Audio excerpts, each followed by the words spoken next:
Don't let depression get the best of you. Food coach Cynthia Sass tells you how to get the nutrition you need when you just don't feel like eating. Coming up on the show, Cynthia Sass shows us how to get the nutrition we need when depression gets in the way of our appetite. Some people turn to food when under stress, but for others, depression can lead to the loss of appetite.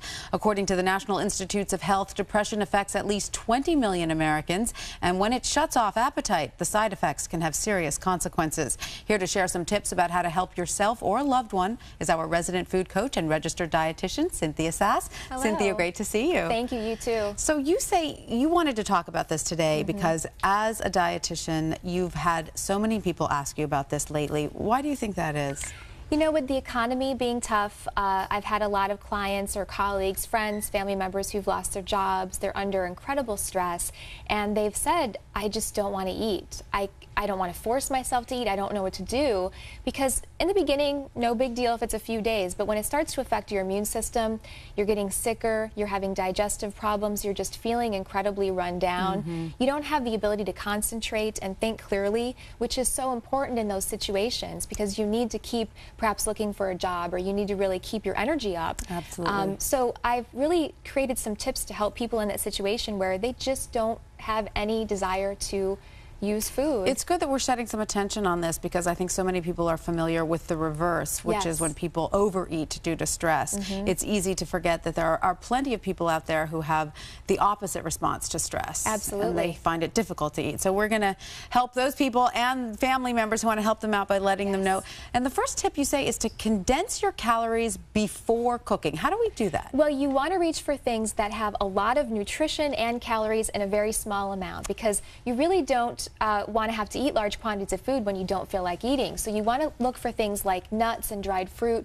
Just a golf ball sized portion of, let's say, something like almonds, cashews, and a golf ball sized portion of dried fruit that's unsweetened can have 400 calories. So that's something that doesn't take up a lot of space. You don't feel overly full because when you haven't been eating and your appetite reduces, your stomach does shrink down a little bit. So if you eat a large meal, it's going to feel even more uncomfortable. But you get a lot of nutrition bang for the bite here. So it's about quality and calorie content at the same time. Something like oatmeal, you can just add hot water and then add again maybe something like raisins. Bananas are a great thing because they pack a lot of nutrition in a tiny package. Right. So those are things that you want to turn to for sure. You want to look for small, but as you say, give a big bang for your bite. Yes. Now, you also say that it's okay to graze, and this is something that we're all told, don't snack between meals. Right. But if you're in one of these situations, it's okay. Most of us can lose track of how much we're eating calorie-wise when we graze, but for people who are having a hard time getting enough nutrition in, I do recommend something like setting your cell phone alarm to go off to remind yourself to stop and eat,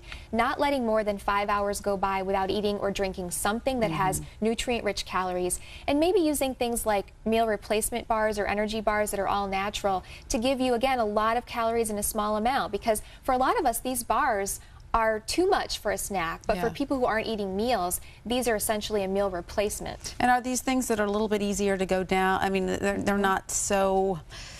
You look at them and you think, all right, I can handle that. Yes. They're not so overwhelming. You don't have to eat it all at the same time. Even if you take a few bites every 15 minutes or so, and you just remind yourself to not let too much time go by, you can get that nutrition in. Very, very important. You also say, don't forget, an easy way of getting some calories is to just drink them. Drink your calories. For most of us, plain water is the best way to stay hydrated and the best beverage for meals. But for people who have a hard time with their appetite, I would recommend adding some honey to your tea.